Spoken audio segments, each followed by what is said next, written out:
What's up, Watershed? David Roberts here with another edition of Theological Thursdays. As you can see, I'm flying solo today, so going to be a little bit less of a discussion and more of kind of a personal reflection on some things that maybe pinged for me, some the language that we're often using here at Watershed, during Scott's sermon or message this last week, which was week 2 in our current series, A Different World is Possible. So full disclosure, I am kind of thinking through and reflecting on and listening to not only Scott's talk from this last week, but all of the talks in this series in preparation for the very last week in the series, which I am going to be responsible for delivering on April 11th, I think, so the first Sunday after Easter.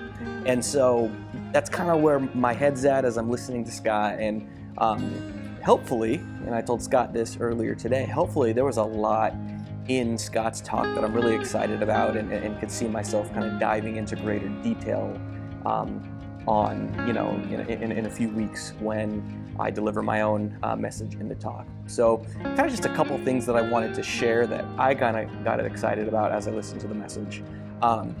First, Scott spent quite a bit of time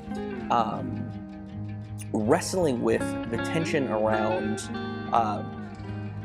what does it look like to belong at Watershed, and what does it look like to belong in new ways when the different not only the different members of our congregation, people who attend Watershed, but even at a staff or leadership level, what does it look like to belong when we are moving along whatever trajectory that we find ourselves on at different paces? We're bringing to bear different experiences, different identity categories, to be quite frank, different degrees of trauma, in our narratives, in our histories.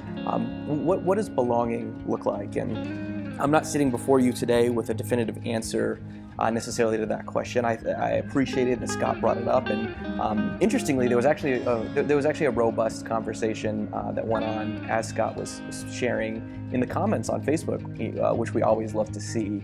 And so I don't know, just some thoughts, kind of offhand. One thing that Blair and I talked about last week is we kind of wrestled with this idea of non-belonging, and that there's something about non-belonging that is, in a sense, a little bit more universal or all-encompassing than belonging. If we think about inclusivity, who's in, who's out, and as we're trying to broaden inclusivity, on some level, we still can identify who's included in contrast with who's excluded. So even as we are attempting to be more just and generous in our inclusion, even as we are attempting to recenter the locus of power on the margins, perhaps, or elevate the voices of those to be clear, not those who have been voiceless, but whose voices have been snuffed out or overlooked historically. Even as we're doing that, it still on some level follows this logic of a sort of zero-sum game. Where that might seem like a good short-term solution. I would even argue a necessary short-term solution. But at some point, if done long enough, then the hierarchy of power just kind of reorients itself. And so what do we do with that? Are we kind of constantly at the mercy of just continuing to recenter or reorient the locus of power,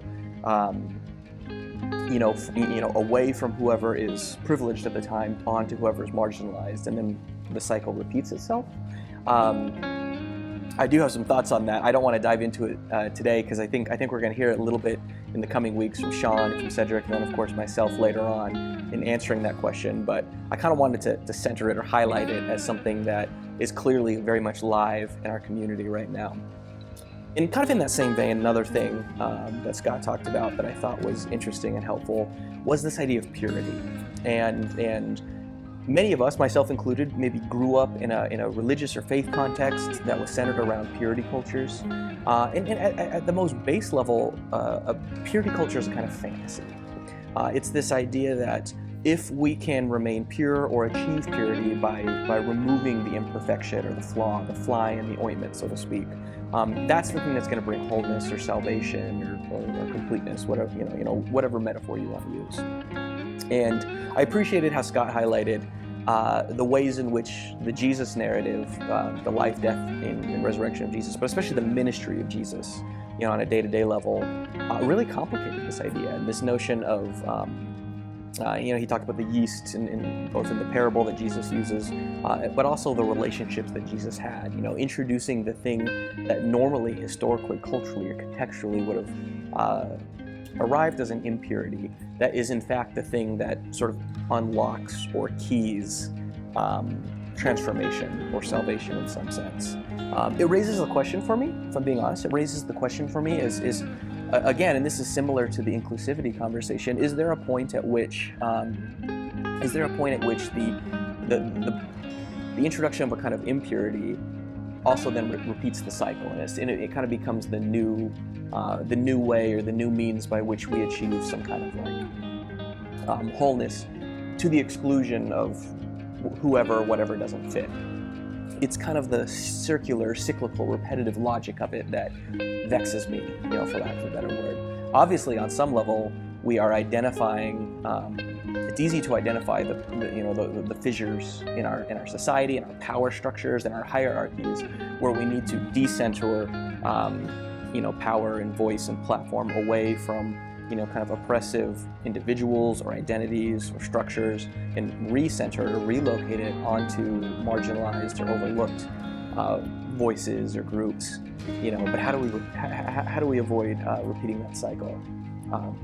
And I'm not going to answer that question today, nor am I necessarily promising that we're going to answer that question definitively in this series. But what I loved about Scott's talk is the way that he brought to bear all of these points at which this question of a different world gets complicated, and how do we move this from the level of fantasy or wish fulfillment into into reality, into practice, beyond just the level of theory, but into something that we can not only tangibly imagine, but materially move forward.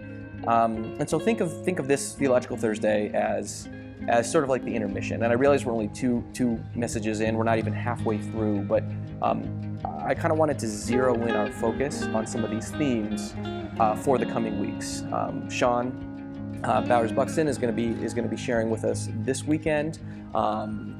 Or maybe by the time you watch this, we'll have already shared.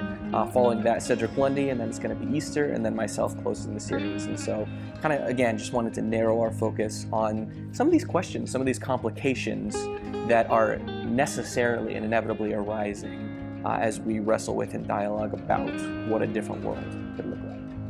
Thank you as always for tuning in. If you haven't already, we would love for you to hit subscribe, not just so that you can stay apprised of what's going on with Theological Thursdays, but we are increasingly looking to broaden our presence on YouTube across the board. So our weekly messages and sermons are going to be up here, resources for blocks and small groups, and any number of other things that are kind of in the pipeline right now but haven't kind of come to fruition yet. So please subscribe, and don't hesitate as well to interact, ask more questions and whatnot in the comments. Any way that we can connect in this season as we continue to remain distanced and kind of digital in many of our community expressions are invaluable. So we always love to hear from you.